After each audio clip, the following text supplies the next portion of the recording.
সব কিছুর জন্য ভাই প্রস্তুতি দরকার, ট্রেনিং দরকার। তাহলে আমি আপনি পূর্ব প্রস্তুতি নিয়ে কাজটা করতে পারি, তাহলে আপনার আমার সেই কাজটা অনেক সুন্দর হয়ে যাবে। এই জন্য আপনাকে আমাকে পূর্ব প্রস্তুতি নিতে হবে। পূর্ব প্রস্তুতি কি, আমি কয়েকটা পয়েন্টে আপনাদের সামনে আলোচনা করব। 1 নম্বর হচ্ছে আপনাকে আমাকে আল্লাহ তাআলার নিকট ইস্তিগফার করতে হবে, তওবা করতে হবে।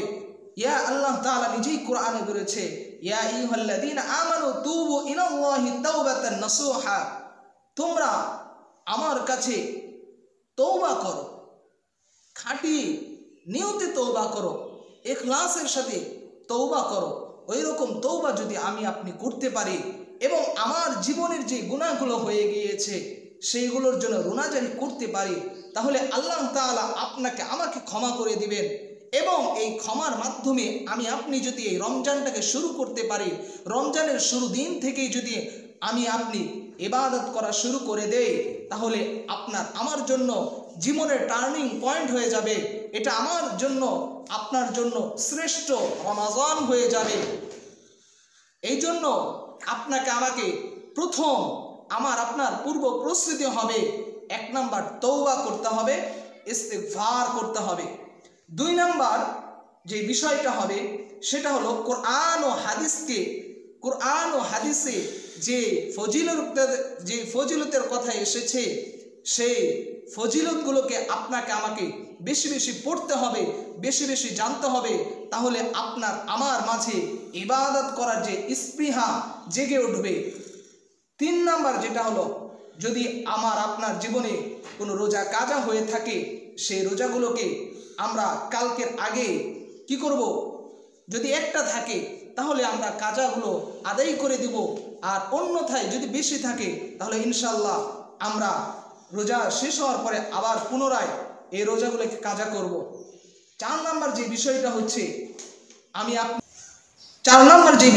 আপনাদের সামনে যে আলোচনা করতে যাচ্ছি সেটা হলো আপনাকে আমাকে কোন কারণে রোজাগুলো ভেঙে যায় সেই বিষয়গুলো আপনাকে আমাকে জানতে হবে।